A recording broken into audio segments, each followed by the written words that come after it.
I can run my music louder because you're like, you're being piped directly into it. So like AirPods underneath. Oh, you still have your AirPods in? Yeah. The true Zoomer never takes them out. Yeah, I mean, this is really. I can run it louder than I ever have, which means I can think faster than I ever have, which is exciting. The faster your music is, the faster you think? No, the faster and the louder as well. Like, I have to be, like, blasting it, my, like, headphones to get anything done. That's like, I feel like I lose a significant amount of IQ points when I have to, like, run the music quiet so I can hear other people. What are you playing? Mostly, like, just drum and bass and stuff like that, jungle.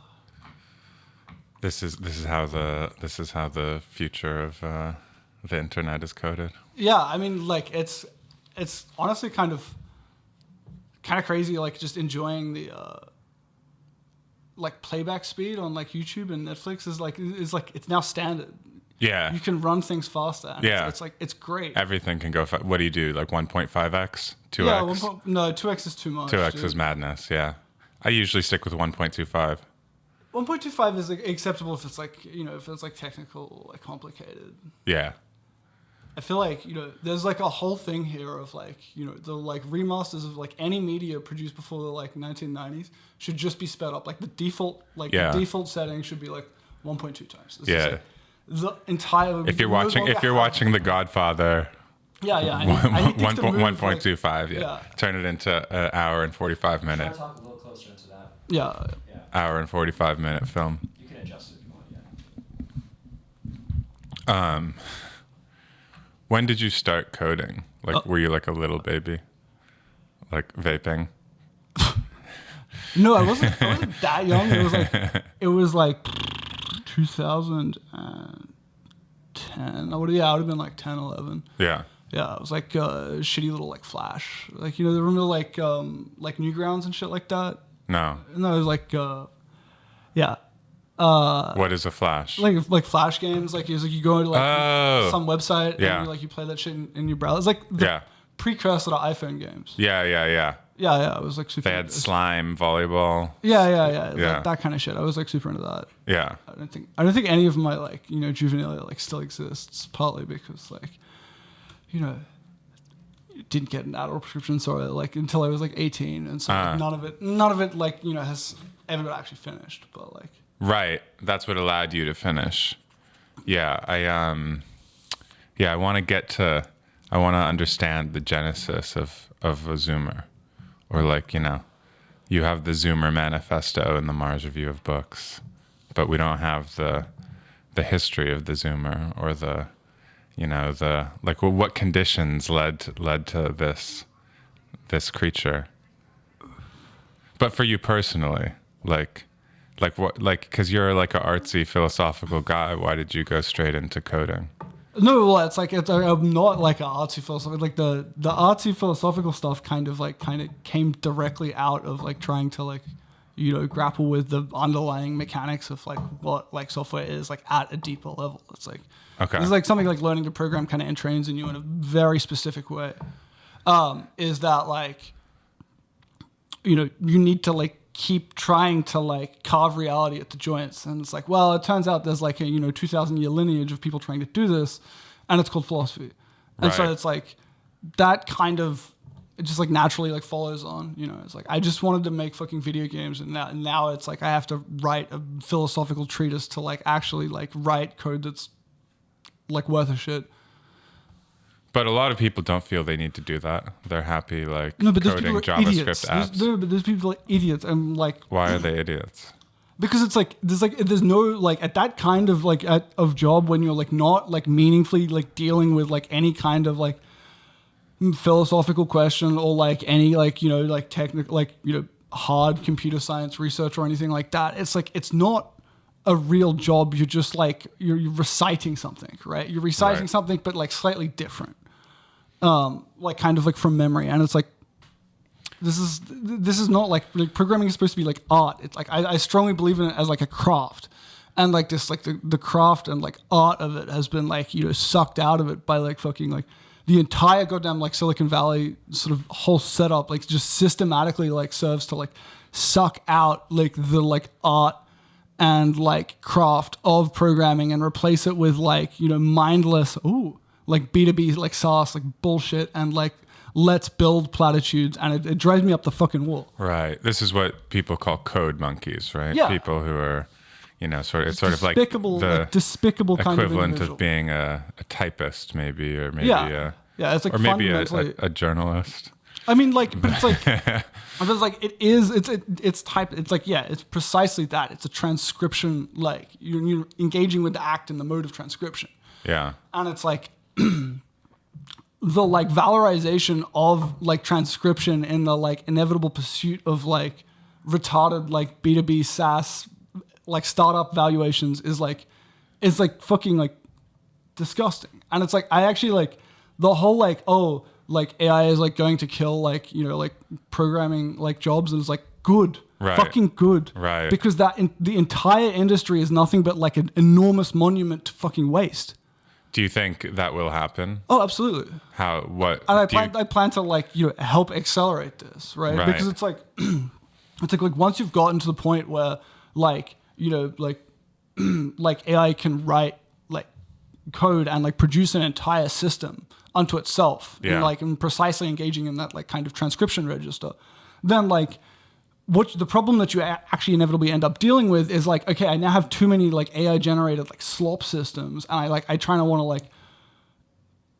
to like wire them all together, and it's just this like enormous task of like wiring up like all of this stuff, and like none of it has like any kind of join point or like ability to be like plugged into anything else. And so it's like really like what we need, and like what I'm working on is like a unified theory of like software Legos of like the ability to like plug things together. And it's like if we can get that right, then like we can like I do strongly believe we can get like programmers down to like 300 in the entire continental United States. Damn. Like that's the entire that should be the entire industry, because it's like what you're doing at that level is like you're basically like the ontological guardians of like civilization, right? Yeah. Like you're the guild. Well, this is how when people talk about like Atlantis or whatever, like, or even just ancient Egypt, right? There were the priests, and then the warriors, and then the merchants, and then the slaves. And the priests, right? You didn't need like 10,000 priests. You don't need 10,000 priests. What? There's like how many million like software engineers in like the US today? It's like you don't need that many. You need like 200 tops, and like to say you don't is like to basically like make a very fundamental category error about what software is. I feel bad for like people like me who are like millennial word cells who then like were told that they needed to learn to code, but then like didn't get very good at it, and now they're just being just think about replaced by AI anyway. You didn't have to spend any you didn't have to spend that much time. It was like no, nobody has to do anything.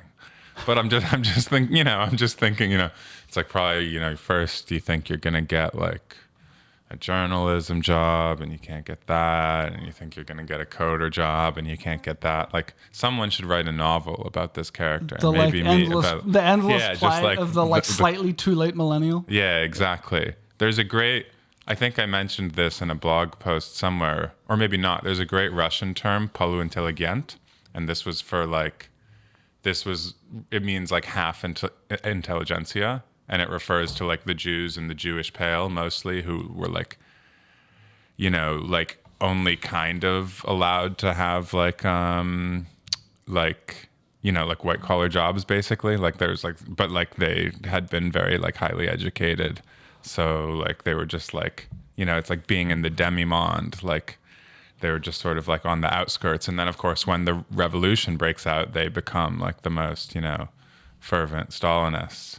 Yeah, I mean, I think there's something here, which is that like millennials seem beset in the general, and this is like not personal, but like by a generalized like lack of agency, with doing things, right? Like you can just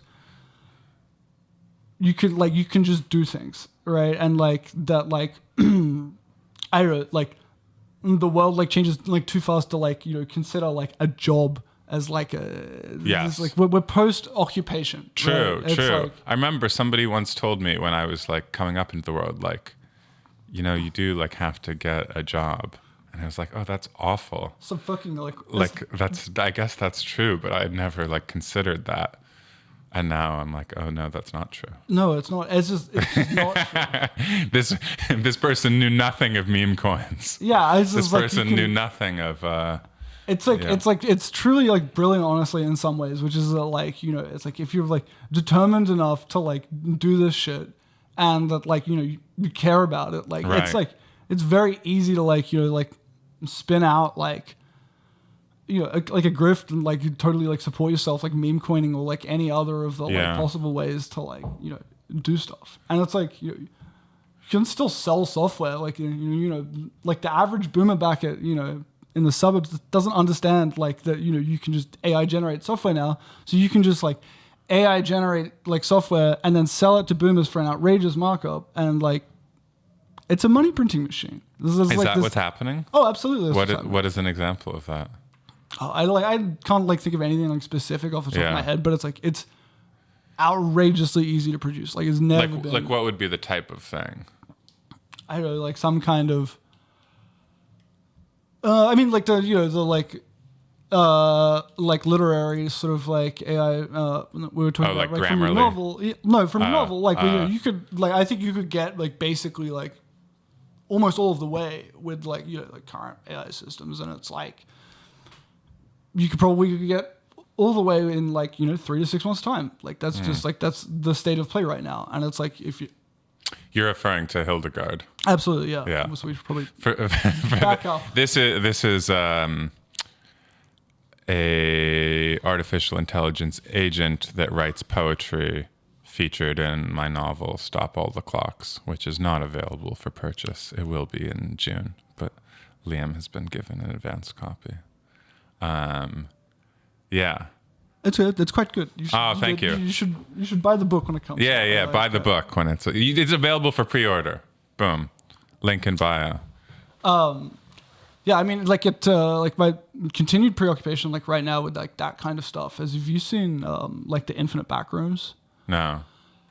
So it's this like kind of, you know, AI experiment where basically you wire like 2 instances of the same like AI, and they basically just like talk infinitely. Oh, this is like happening on Twitter with like Zero Bro and like, do you know what I'm talking about?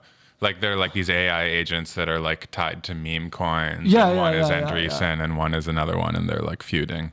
Yeah, and so like there's this like and like the kinds of stuff that you can get out of like, you know, these systems like is like it feels like something is like dreaming like at you, and it's like how do you like kind of harvest that like sort of the dream, and come like much in the same way that like, you know, most great creatives of history have been like compelled by something like outside of themselves to like, you know, create. Like how can you take this like, you know, the enormous like machine unconscious of dreaming and like, you know, sort of distill it into something that like hits people.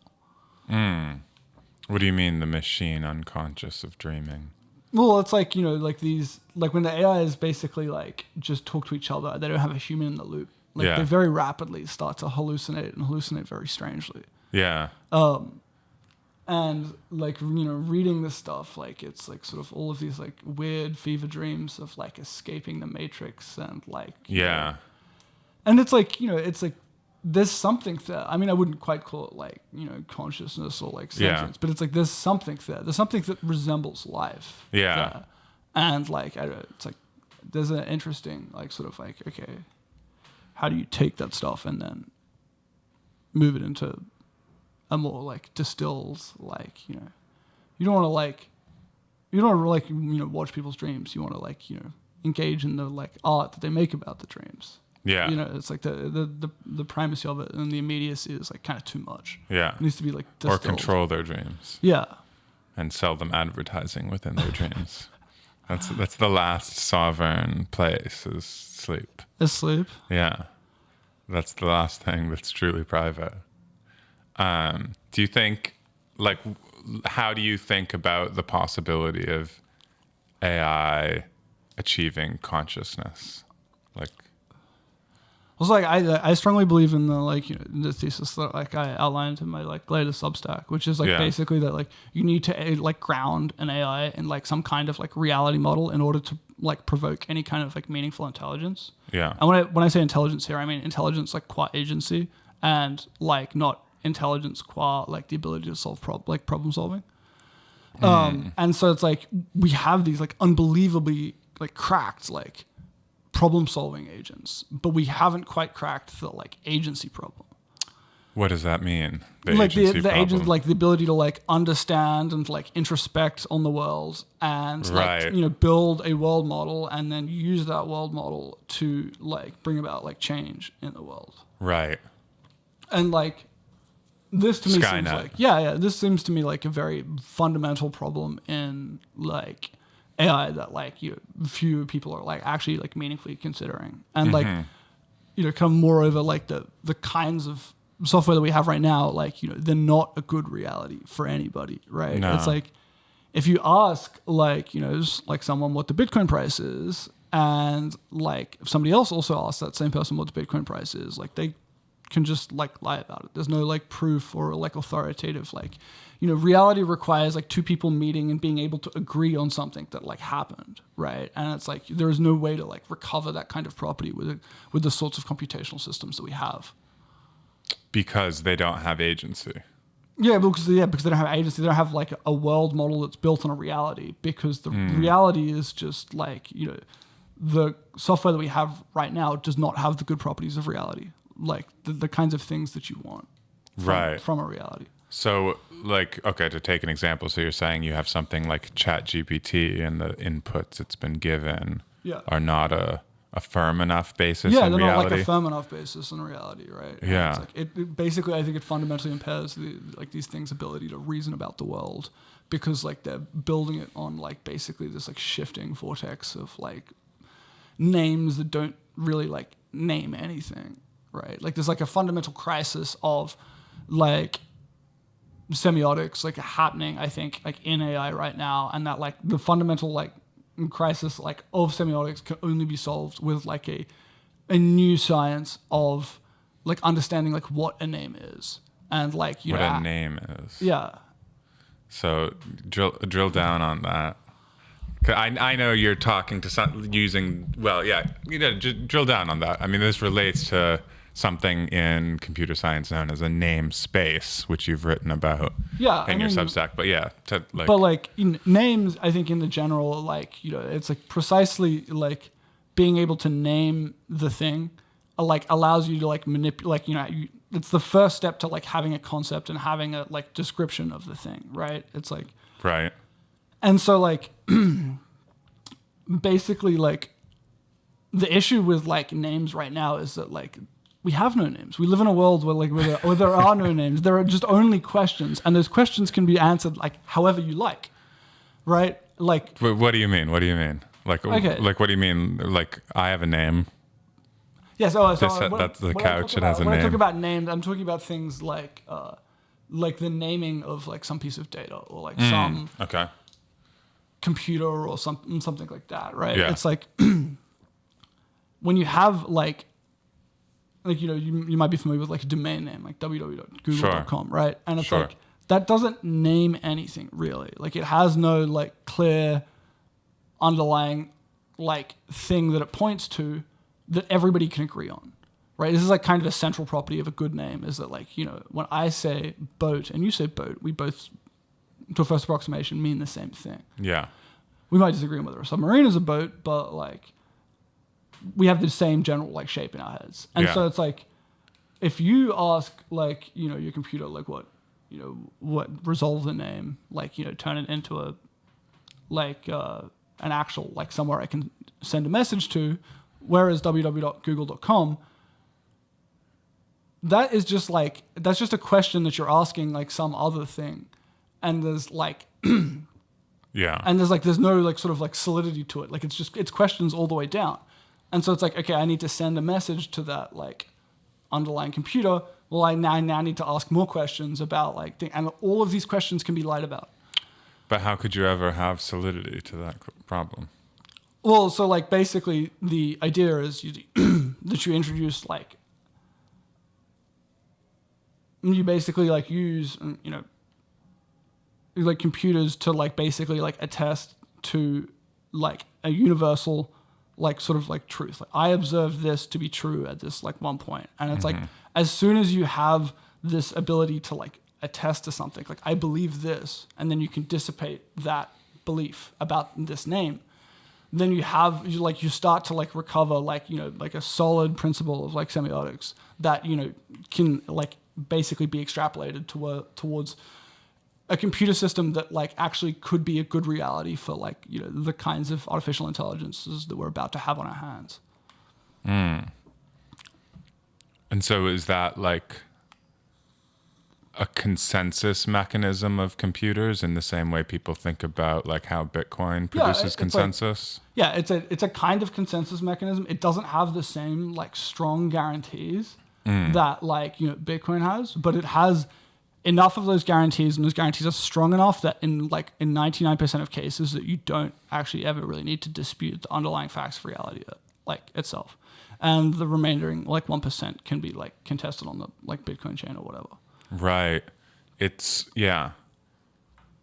interesting to think about other things that might work in the way that Bitcoin does, like in like whether that will produce some great decentralization event. Like this was sort of, I don't know, I feel like this was sort of the dream of the early cypherpunks, was that everything could be decentralized in this manner where you're not relying on a top-down authority to give you the name of something. Like you're kind of with currency, you're relying on a top-down authority to like say, this is money, nothing else is money. This is how much money you have. No one else can tell you how much money you have. Whereas with Bitcoin, you're relying on a more decentralized consensus system.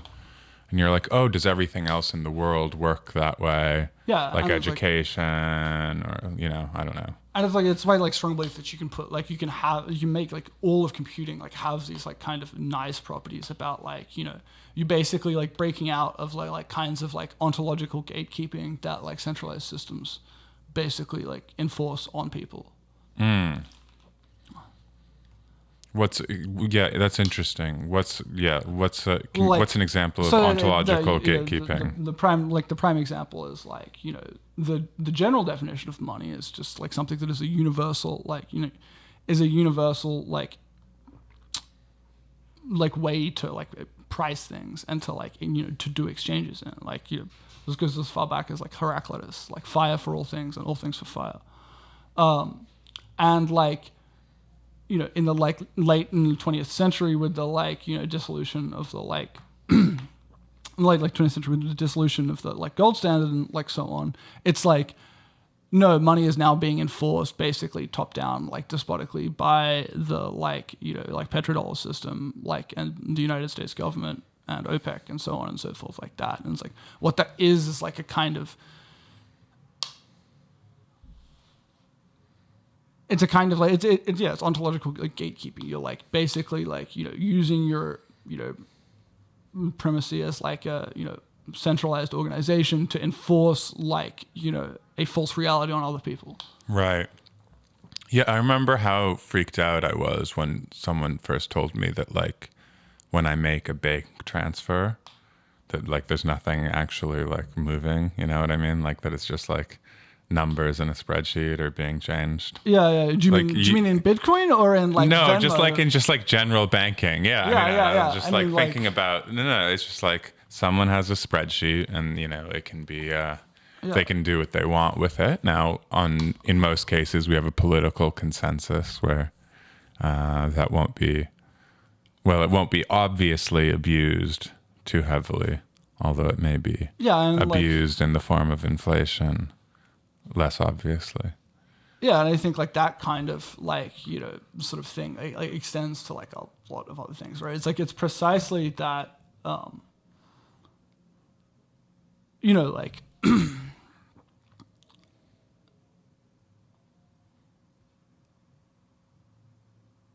sorry, I was like totally No, it's okay. I wanted to ask you like I'm going back to the Zoomer, the history of the Zoomer. What age did you start reading Nick Land, and was that important to like the way you wrote software or thought about software? Yeah, I mean, I started. I got a big collection of books from Urbanomic at the tender age of 17.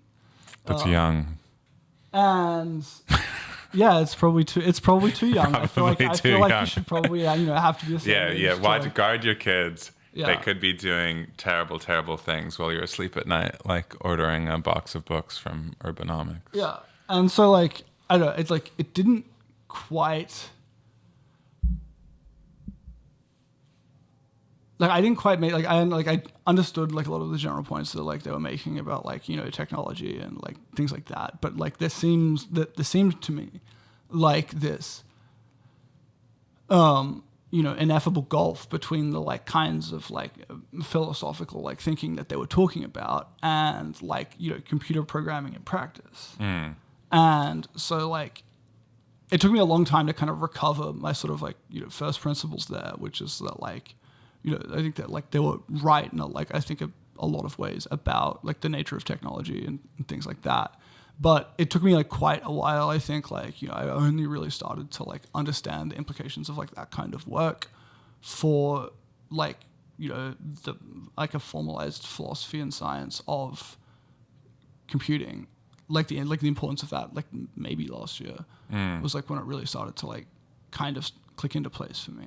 And the they here, these are the people swirling around Nick Land's like the general Sussex. like sort of the general they like called? accelerationist CCRU. CCRU, that's what I'm trying to think of. And the like a lot of that stuff I think is like supremely important to like any kind of real thinking about like computation that like attempts to come from like first principles like has to grapple with that. And like it's sort of been like a whole thing of like I had to like work my way back to the first principles, because like when you've just dropped out of university, they don't really give you like here's a first principles like approach to computing. No, you want to write, they make you write slop.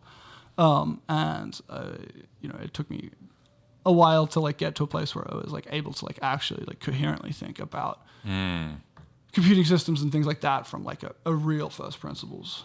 You know what that reminds me of? Do you know the painter Philip Guston? No. He's a really good painter, and he had like 3 distinct phases. His first phase was like, like good painting, like kind of like a Renaissance master, but he would do like, like technically impressive. Yeah, technically very impressive. And then his second phase was as an abstract expressionist. And then he had like a huge crisis in his life about like, he's like, oh, actually this shit kind of sucks. Like I can't keep doing this. Yeah. But he was like trying to work his way out of it by like just like becoming more and more of an abstract expressionist until like he would like be all day in his like cabin, like doing a painting that's like a single like swirl or like a circle. And he like sent a letter to his musician friend and he was like, I'm down to a single line. And then his third phase, he reinvented himself. He would do these like very they're like kind of impossible to explain, but like kind of pink, fluffy, disturbing cartoons like about like painters and the Ku Klux Klan and like nails. Anyway, what would you say is the most like what you said it was important? Like what would be the most important thing that you got from it in terms of just in general? Yeah. Like I think like for me like part of it was like understanding like the importance of like the work of like Laruelle and like basically how sort of like like philosophy is always like positing its own like closeness, but that closeness is only like completed by the act of positing its own closeness. What was the word you said earlier? Laruelle? Yeah, Laruelle. He's the okay. He's kind of came out of a sort of a railing against philosophy that he calls like non-philosophy. It's like it's an attempt to ground philosophy in a way that is like kind of fundamentally alien to and outside of philosophy. Right. Okay. And like understanding that for the like, the importance of like like like the importance of like that kind of like thinking and like the specific ways in which you have to like and like it as a like a lot of his stuff and like one of the CCOU members wrote his graduate thesis on the work of Laruelle, which is actually how it came into the like Anglosphere more generally. But yeah, like that stuff I think is like extremely important for like understanding like how like systems like are kind of like necessarily like incomplete. Right. Until like interesting. And like, the ways in which like you can make them complete kind of necessarily entails like a retreat to something less than a complete system. Well, yeah, what it makes me think of when you say like, oh, it's incomplete until you've posited it. Yeah. Or is it until you've posited it, or until you've posited it, it's incompleteness? Until you've posited its completeness, it's like kind of incomplete, and it like hides basically its own like incompleteness behind this positing. Right. Like, yeah, the cool thing about software is it's the only like iterative field, right? Like instead of just thinking about things, like, or like the thinking is synonymous with doing. Yeah. And this is like, I don't know, it's like, I felt actually like more like when I started to like, put everything to the side and like begin with a fresh sheet of paper sort of thing. Yeah. Like it kind of gave me a new way of like thinking about and like relating to the philosophy. And it's like, you don't actually have to like, do anything with this. You can just like actually like work with the philosophy like as computational material. And like in doing that, you can find like answers to like, I think like questions that like basically like, allows like, philosophy to like ground itself in like something like more real. Yeah. I was listening to somebody. Oh yeah, this was actually this was Peter Thiel and Barry Weiss on the Free Press. But he said something that's very simple, but I think like undervalued, which is like no speculative fiction writers like really predicted the internet. Like, okay, like people predicted like, okay, you can have this thing where you like read books on a little device and you have all the books, right? But the networked part of it and how unbelievably like disruptive that would be to the social order. Like actually nobody was ever able to conceive that in the past, which should like really alert us to just how like violent a disruption this is, know? And I think like the best person I think in that like kind of realm I think is like actually like Ballard. And like I know mostly like his like problematizing is like problematizing of like 20th century stuff. Yeah. Like, his whole like the monomania about like car crashes and things like that. But I think like a lot of like Ballard's work like very much like it's not that difficult to discern like his like a lot of his like predictive power as like once you've like kind of extrapolated it out into the like outside of its 20th century context. Right. What's a good predictive Ballard novel that comes to mind? I mean, we'll recommend stuff to our listeners. He has so many short stories that like are all like extremely on the money. The like later experimental stuff is like, I don't know, to my mind, we don't know how predictive the later experimental stuff is because we're not yet we haven't run that simulation yet. Yeah. But I don't know, I think like there's a whole bunch of them, but I just like I can't. None of the names like really like stick in my head because there's fucking many of them. I'll read some and put them in the show notes. Maybe if I'm not too lazy. Yeah, it's like another interesting like sort of like side note, which is the like Gibson had never used a computer when he wrote Neuromancer. Yeah, did you know that? No, I didn't. And it's like I think actually it's like precisely that like. Sort of like kind of like blindness to like what computers like actually were like allowed him to like sort of like posit sort of like a sort of a true cyberspace, like a real sort of like cyberspace, and it's like a cyberspace that has like a lot of the properties like of reality, as kind of like we discussed earlier. And I think that like there's a really line that like sort of like haunts in me. I can't remember like which book it's from, but it's like one of the characters in Gibson's books is obsessed with this idea that cyberspace has a shape. And not only that the shape of cyberspace is like to like totally understand that is like the most important thing in the world. Which I strongly believe to be true. I think like computation like has very fundamentally like a sort of like transcendental inherent shape, and that like how would you describe the shape?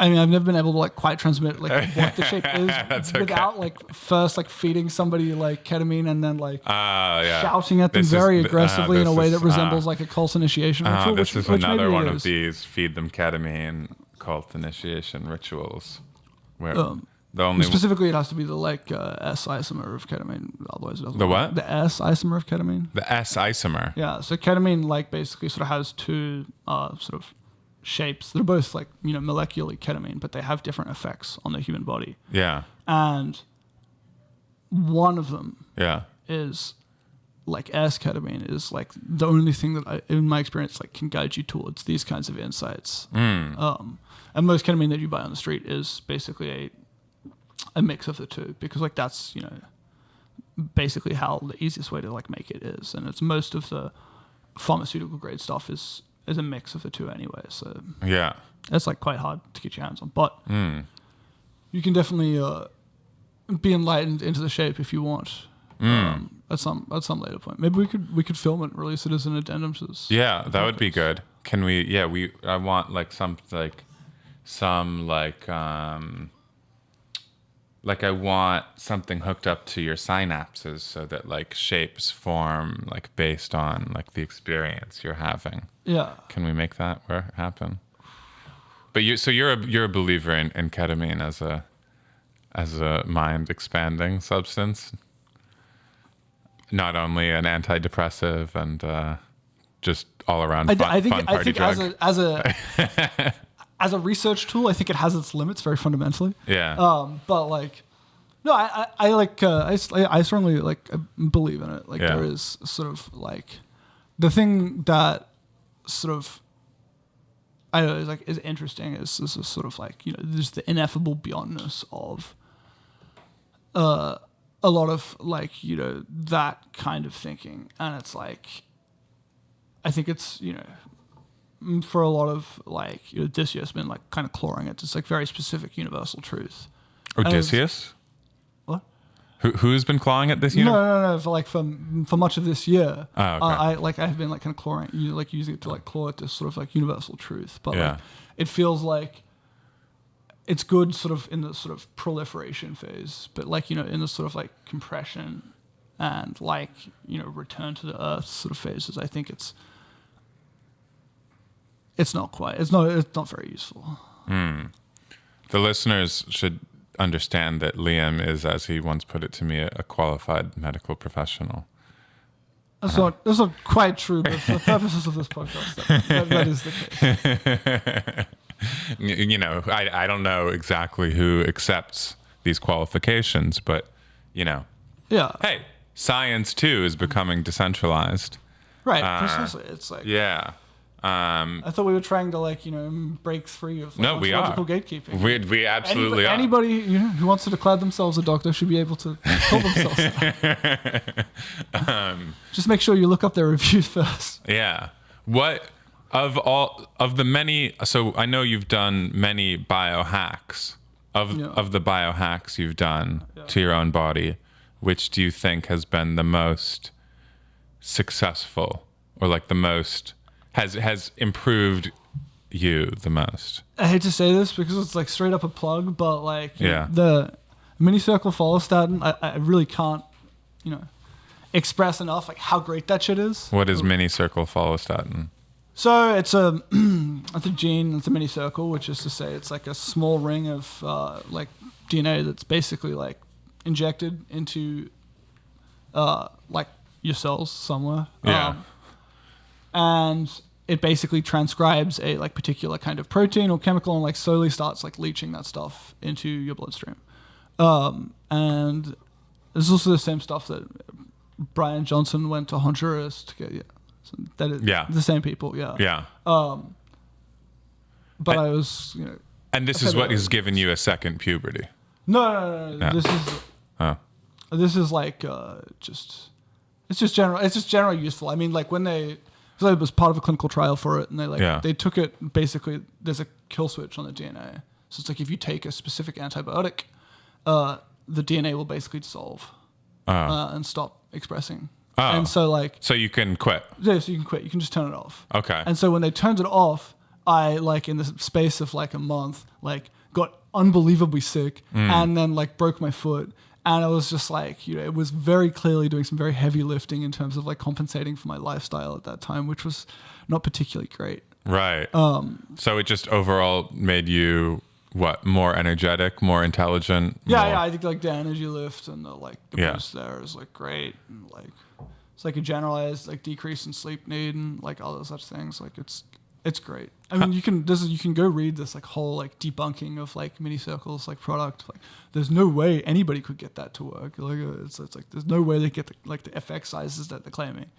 And like, I would like to state for the record that like they are very much as large as they're claiming, and they're fucking great.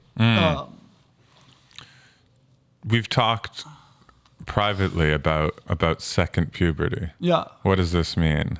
Have you experienced a second puberty, and if so, how was it? So second puberty was this like idea that if you basically like prompted your body hormonally, could you kind of like re-enter like a critical period in which you're like like more like hyperplastic, kind of like able to like reintegrate yourself. And so like a lot of the like Zuma Manifesto from in the esteemed March Review of Books came out of like actually like this like lived experience of like, well, like, okay, this is what it's like, I guess. And it's like what we ended up like coming to is this like idea of like, like the thing is like boomerification is a transcendental quality, right? Boomerification is a transcendental quality. Okay. And so like what it means like... No, wait, hold on. What do you mean by that? So like, and you don't have to be like, boomerism admits no sort of like age distinction, right? Right. Like, there are like definitely like 25, 30-year-old who are like basically in effect like boomers. And it's like, what is like, These are the geriatric millennials we've heard so much about. Yeah. And so like, what is like kind of like, what is the sort of the symptoms of like boomer syndrome?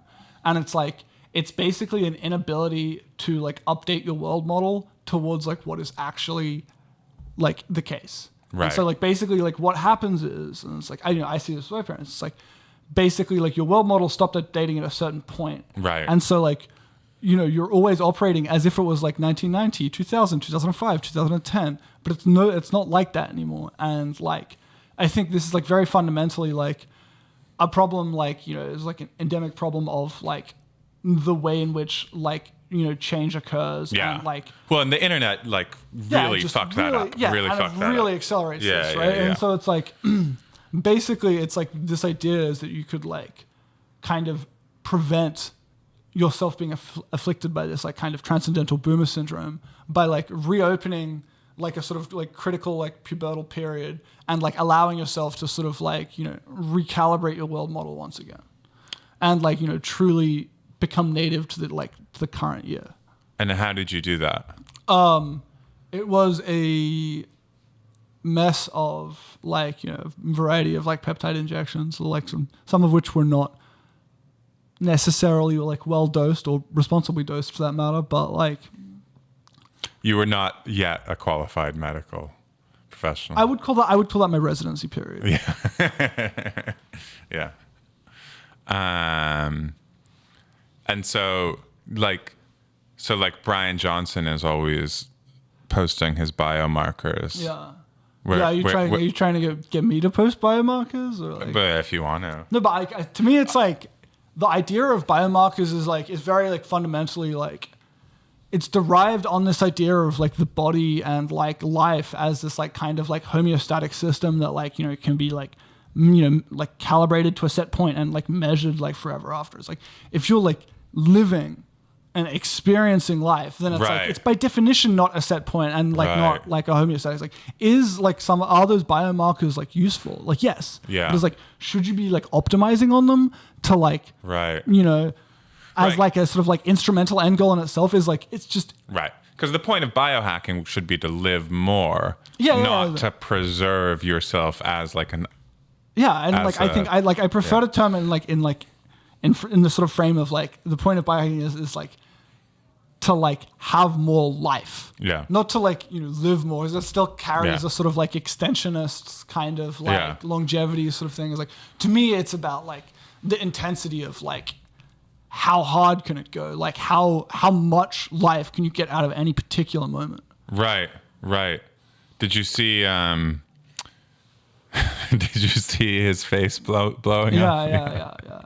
Well, this is like the other. That was pretty funny. Somebody was he looked too gaunt, so he tried to inject somebody else's DNA into his face to sort of. But he looks now like that meme of like who's the like Russian guy or whatever who got too much plastic surgery. Oh, the Bogdanovs. Yeah, he kind of looks like the Bogdanovs. Yeah. But like.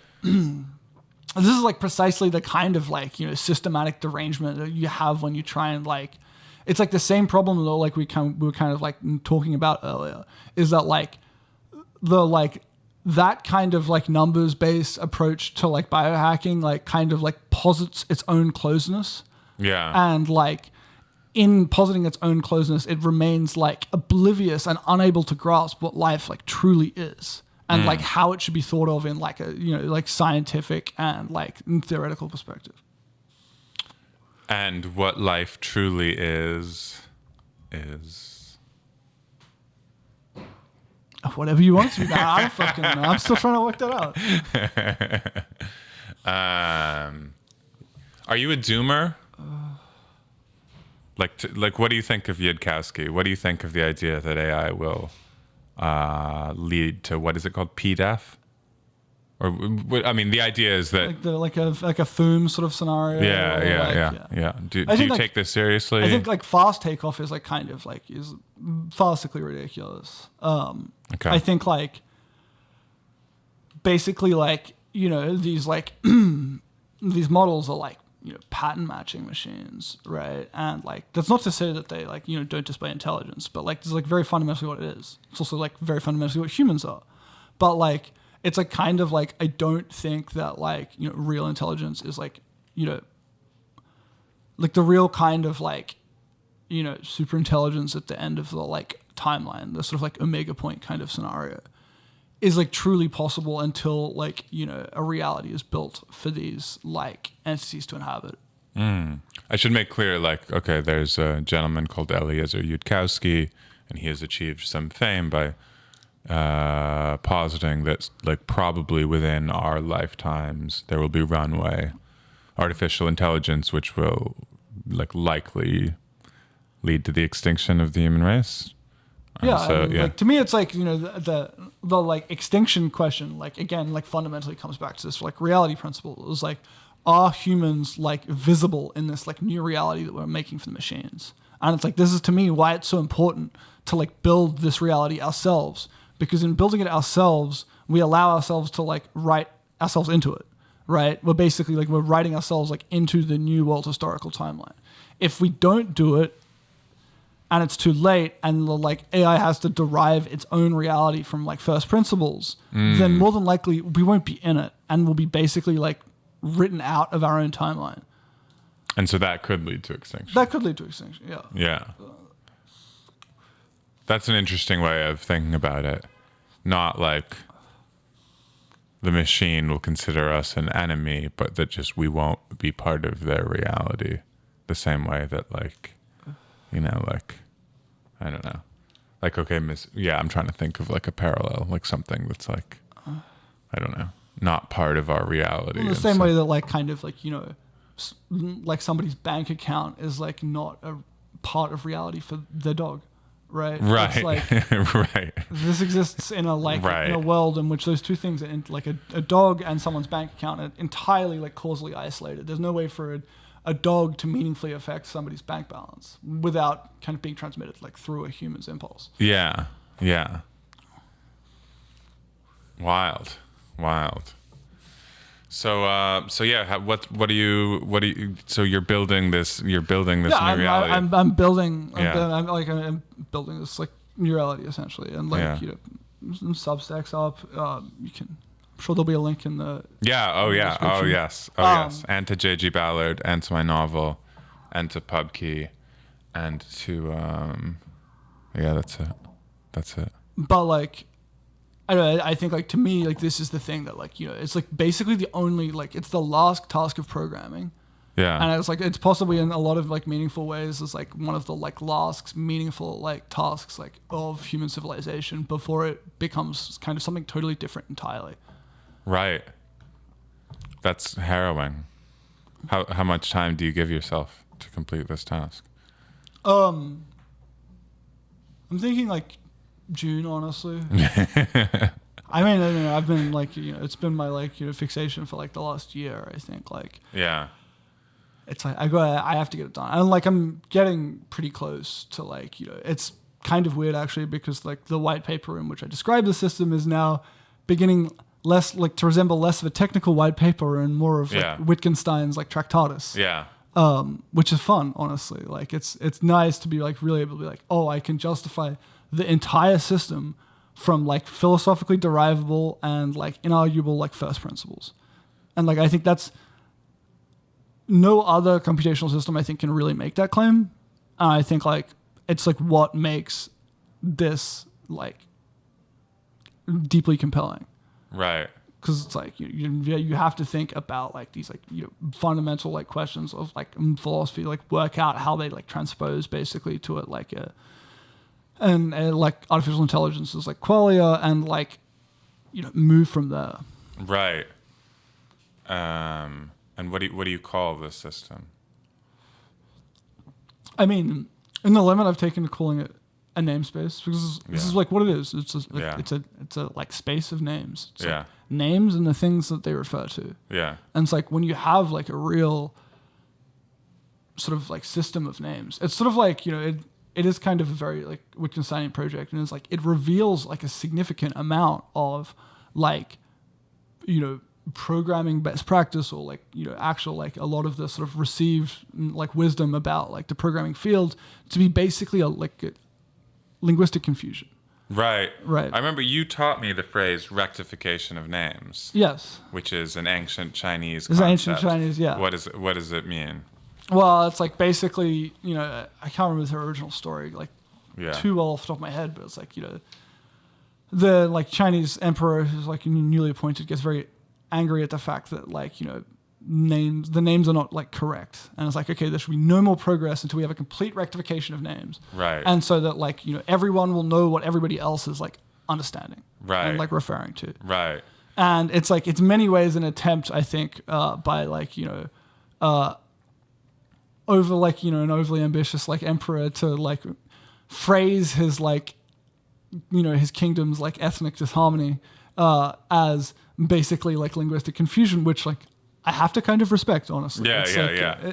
Well, it's a story very pregnant with meaning when you like try to apply it to our world, because you're like, oh, like we have these things that we call like, you know, the Department of Defense, and what do? They start wars. We have these people who we call the beacons of truth, the journalists. What do? They lie. Yeah. And you're like, oh, like what if you actually just like had to What if go you by stopped the name of systematically what you lying actually, about what like what you everything actually is? are? Yes. Like how might like things shake out? Yeah, and like it's my contention that like the fact that we like systematically like lie to ourselves about like, you know, the names of things, basically like, you know, it makes it like really hard to like actually consider of like what something's like true name is. Yeah. Right? Because it's like, you know, it's like if all the names you currently have and that you grew up with before you even touch a computer are basically like lies, then like how is anybody supposed to get anything done? Yeah. I feel like that's a pretty good mic drop. How are we on time? That was like an hour, right? Yeah. 54 minutes. Yeah. How do you feel? Good? Yeah, pretty Okay, great. Amazing.